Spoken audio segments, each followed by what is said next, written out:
नमस्कार दोस्तों, मैं ईश्वर आपको सुनाने जा रहा हूं एक ऐसी कहानी। जैसे ही आप थंबनेल में देख रहे हैं कि बंटी और बबली हत्याकांड एक ऐसी कहानी है जिनको सुन के आप सहम जाएंगे कि दरिंदगी की हद इस तरह तक पार की गई कि सुनने में रोंगटे खड़े हो जाते हैं। दुनिया भर में कानून व्यवस्था एक ऐसी व्यवस्था होती है जो गवर्नमेंट द्वारा पुलिस को कानून का रखवाला बनाया जाता है। कानून के तहत ही किसी के अपराध का फैसला किया जाता है। लेकिन भारत में कुछ ऐसी व्यवस्था है ग्रामीण क्षेत्रों में जिसे खाप कहते हैं, जो पंचायत द्वारा फैसला किया जाता है। ऐसी पंचायत का फैसला है बंटी और बबली हत्याकांड का। सुनाता हूं आपको कहानी। एक गांव था हरियाणा का, जिसमें एक शख्स रहता था जिसका नाम था मनोज। वह उसके पिता बचपन में ही गुजर गए थे। वो अपनी माँ और अपनी बहन के साथ रहा करता था गांव में, और वो पढ़ाई के साथ साथ एक पार्ट टाइम काम किया करता, बिजली वगैरह सही करने का, ठीक करने का, स्विच वगैरह। और इसी के चलते एक पड़ोस की नाम की एक लड़की थी जिसका नाम बबली था। ये पूरा जो गांव था ये एक ही गोत्र का गांव था, एक ही गोत्र के लोग रहते थे। मतलब गांव में कहावत है कि गोती गोती भाई बाकी सब असनाई, इस तरह की कहावत होती है गांव में। बबली और मनोज दोनों साथ साथ खेला करते थे, साथ साथ बड़े हुए और एक दूसरे को पसंद करने लगे। और वो एक दूसरे से नजदीकियां बढ़ने लगी। काफी देर तक फोन में बात करने लगे, और ये दोस्ती कब प्यार में बदल गई उनको पता ही नहीं लगा। जब प्यार परवान चढ़ने लगा तो बबली से मनोज काफी देर तक बात किया करता था। और ये बात धीरे धीरे मनोज की माँ को पता लगी। मनोज की माँ को जैसे ही पता लगी तो मनोज की माँ डर गई कि उसी गोत्र की लड़की है जिससे वो लड़का उसके प्यार में है। अगर उसके गांव वालों को पता लगेगा तो गांव इसका बहिष्कार कर देगा। इसी के चलते उसने बबली को भी समझाने की बहुत कोशिश की और अपने बेटे को भी बहुत समझाया कि इस तरह से नहीं होता है गांव में। लेकिन मनोज कहाँ मानने वाला था। अब वो छुप छुप करके बबली से बातें करने लगा। बबली को देखता निहारता रहता, काफी देर तक लैंडलाइन फोन से बात किया करता था। और जब उसकी माँ उसके पास आती तो वो फोन रख दिया करता था। अब उसकी माँ को यकीन हो गया कि ये लड़का मानने वाला नहीं है, और उसकी माँ बबली के घर पहुंच जाती है और बबली की माँ को कहती है कि आजकल इस तरह की बातें चल रही है, दोनों घंटों घंटों बातें करते हैं, और गांव समाज को अगर पता लगा तो गांव में हमारा बहिष्कार कर दिया जाएगा, आपका भी बहिष्कार कर दिया जाएगा। इसलिए अपनी बेटी को समझाइए कि इस तरह का ये आपस में जो होता है ये ठीक नहीं है। बंटी बबली की माँ भी बहुत कोशिश करती है अपनी बेटी को समझाने की, और उधर मनोज की माँ भी काफी कोशिश करती है अपने बेटे को संभालने की। लेकिन दोनों कहाँ सुनने वाले थे। अब एक दूसरे से मिलने में उन पर पाबंदियां होने लगी और वो मिल नहीं पा रहे थे। इसके चलते उन्होंने एक रास्ता अपनाया। एक दिन सुबह जल्दी सो गया मनोज घर पे, और सुबह उठ के उसको जाना था स्कूल के पेपर देने, लेकिन वो शाम तक घर नहीं लौटा। अब उसकी माँ को चिंता होने लगी कि आखिरकार मनोज गया कहाँ, वो शाम हो गई अभी तक घर नहीं आया। तो उसने बबली के घर में जाके पता किया तो बबली के घर वाले भी कह रहे थे कि हमारी भी बेटी सुबह से पता नहीं कहाँ है। तो मनोज की माँ को पक्का यकीन हो गया कि हो ना हो मनोज और बबली दोनों यहाँ से चले गए हैं। और उधर मनोज और बबली दोनों साथ मिलकर अपने गांव से दूर चंडीगढ़ की तरफ निकल चुके थे, और वहां जाकर के साथ साथ रहने लगे। एक किराए पे रूम लेकर और कहीं वो नौकरी करने लगे। और धीरे धीरे जैसे ही जीवन उनका बीत रहा था, इधर गांव वालों को ये बातें पता लग चुकी थी कि वो दोनों गांव से भाग चुके हैं। एक ही गोत्र के होने की वजह से सभी गांव की पंचायत होती है, उसकी माँ और उसकी बहन को बुलाया जाता है और उनसे कहा जाता है कि अपने बेटे को किसी भी तरह समझा करके बुलाइए, जिससे गांव की बदनामी ना हो और जाति समाज में उनका नाम खराब ना हो। मनोज की माँ कहती है अभी हमें उसके बारे में कुछ नहीं पता है, और जैसे ही हमें पता लगेगा तो हम उसे जरूर बुलाएंगे। उसके बाद पंचायत में ये फैसला किया जाता है किसी ना भी किसी तरह अगर वो आ जाते हैं तो ठीक है, नहीं आते हैं तो उनको ढूंढा जाए और सभी दोनों को मौत के घाट उतार दिया जाए। ये खाप पंचायत का फैसला होता है। और खाप पंचायत में जो बबली थे उसके दादाजी थे, वो उस पंचायत के अध्यक्ष थे, पंच थे उस पंचायत के। गांव के लोगों की एक टीम गठित करके उन सभी को ढूंढने के लिए भेज दिया जाता है। इधर मनोज का फोन उसकी माँ के पास आता है, तो उसकी माँ काफी कोशिश करती है उसको समझाने की, लेकिन वो नहीं समझता। वो कहता है कि अगर मैं गांव में आऊंगा तो मुझे मार दिया जाएगा। और इसके चलते वो एक न्यायालय में प्रार्थना पत्र देते हैं और जिसमें न्यायालय से शादी करने की अनुमति लेते हैं और कोर्ट उनकी दोनों की शादी को मान्यता दे देता है। और कोर्ट के सामने वो कहते कि हमें जान से खतरा है, हमारे गांव में हम जाएंगे या गांव के लोगों ने हमें ढूंढ लिया तो हमें जान से मार दिया जाएगा।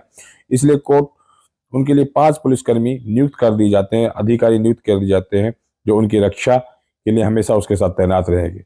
अब दोनों संतुष्ट हो चुके थे और ये इस बात से भरोसा था कि अब पुलिस उनके साथ है, कोर्ट उनके साथ है, अब उनका शायद कोई कुछ नहीं बिगाड़ पाएगा। जिसके चलते मनोज अब अपनी माँ को फोन करता है और कहता है कि माँ, मैंने उससे शादी कर ली है बबली से और कोर्ट ने हमें 5 पुलिसकर्मी दिए हैं हमारी रक्षा के लिए और हम जल्दी ही गांव लौट के आएंगे। इधर बबली भी अपनी माँ से बात करती है फोन पे और बताती है कि इस तरह से हमारी शादी हो गई है, हम एक दूसरे के बगैर नहीं रह सकते थे और हम दोनों ने शादी कर ली है और कोर्ट ने हमें 5 पुलिस वाले दिए हैं जो हमारी रक्षा करेंगे, अब हमें किसी का डर नहीं है। इसके चलते वो बेखौफ हो जाते हैं और अपना जीवन काटने लगते हैं। कुछ दिन बीत जाने के बाद वो फिर अपनी माँ के पास फोन करता है और कहता है कि माँ, मैं अब गांव आऊंगा, मुझे पुलिस प्रोटेक्शन है, इसके चलते पुलिस मेरे साथ रहेगी और मुझे गांव में कोई हानि नहीं पहुंचा सकता। और दोनों बबली और मनोज गांव जाने का फैसला करते हैं। चंडीगढ़ से वो अपने गांव की बस पकड़ते हैं। तभी बस कुछ दूर चलती है और रास्ते में जो 5 पुलिसकर्मी थी वो एक एक करके 5 जगह उतर जाते हैं। अब वो दोनों अकेले रह जाते हैं।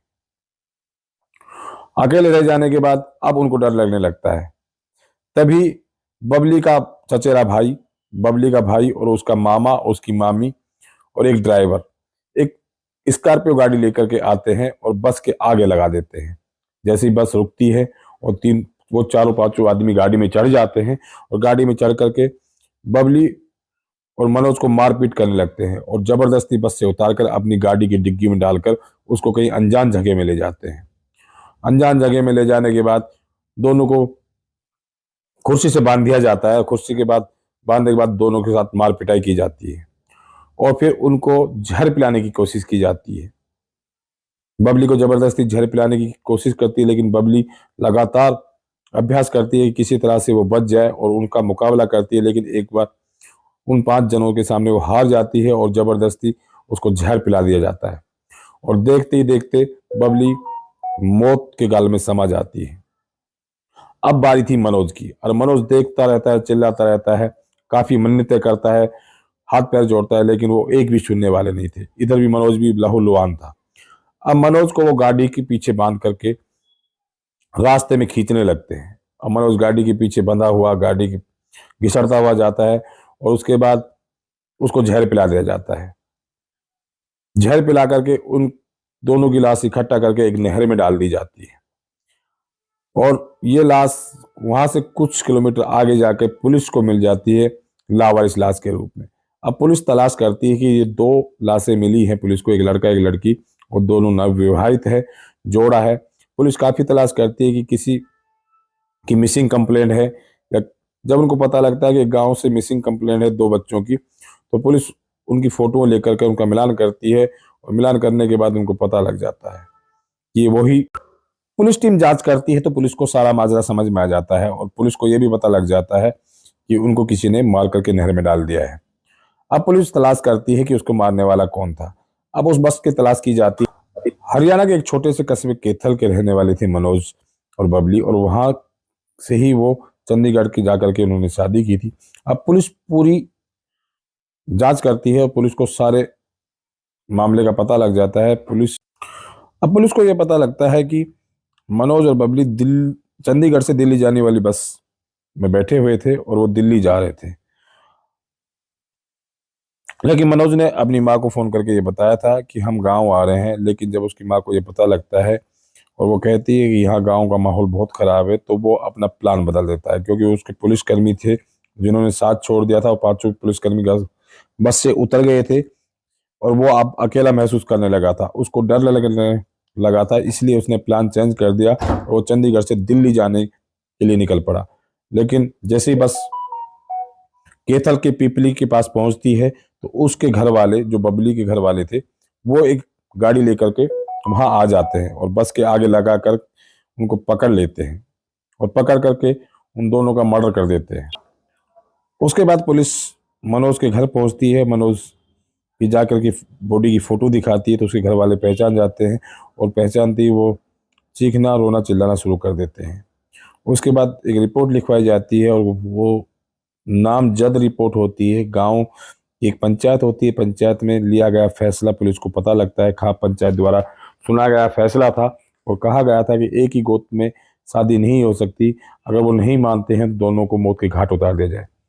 और उसके बाद उसके दो चचेरे भाई बबली के, एक उसका मामा और एक उसकी मामी, एक ड्राइवर गाड़ी का और एक दादा के नाम दर्ज रिपोर्ट हो जाती है। पुलिस जांच करती है और चार्जशीट कोर्ट में फाइल करती है और कोर्ट में एक मामला ट्रायल पे चलता है। केस काफी दिन चलने के बाद में फैसला सुनाया जाता है और फैसले में सभी गवाहों की गवाही की जाती है, क्योंकि उस बस में एक ऐसा शख्स था जिसने पुलिस को ये सूचना दी थी कि दो बच्चों को ऐसे ऐसे गाड़ी में उठा कर ले गए थे और वही पुलिस का असली गवाह था। उसने गवाही के आधार पे कोर्ट में ये फैसला सुनाया जाता है कि चार जो आरोपी होते हैं उनको फांसी की सजा दी जाती है और उसके बाद उसके दादा को 10 साल और जो गाड़ी का ड्राइवर होता है उसको 7 साल की सजा मुकर्रर की जाती है।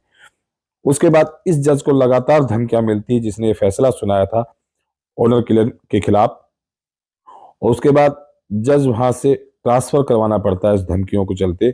और ये मामला फिर आगे जाके हाई कोर्ट में चला जाता है और हाई कोर्ट में भी ये मामला ट्रायल पे चल रहा है और इसमें मनोज की माँ और उसकी बहन को काफी संघर्षों से गुजरना पड़ता है, क्योंकि गांव द्वारा उसके परिवार का बहिष्कार किया जाता है, गांव को जात बाहर कर दिया जाता है गांव की पंचायत द्वारा, और पूरा गांव इस केस को लड़ रहा है क्योंकि वो इस फैसले को जायज ठहराने लगा है कि एक ही गोद में इस तरह की शादी अपराध है और उसको मौत के घाट उतार देना सही है। सोच के देखिए कि इस तरह से एक ही गांव में इस तरह की शादियां करना सही है या गलत। ये सबसे फेमस हरियाणा का ऑनर किलर मामला है। ऐसा मामला जहां एक जज को भी ट्रांसफर लेना पड़ा और ऐसा मामला जिसमें पूरा गांव एक साथ होकर केस लड़ रहा है। ऐसा मामला जिसमें 4 लोगों को फांसी की सजा सुनाई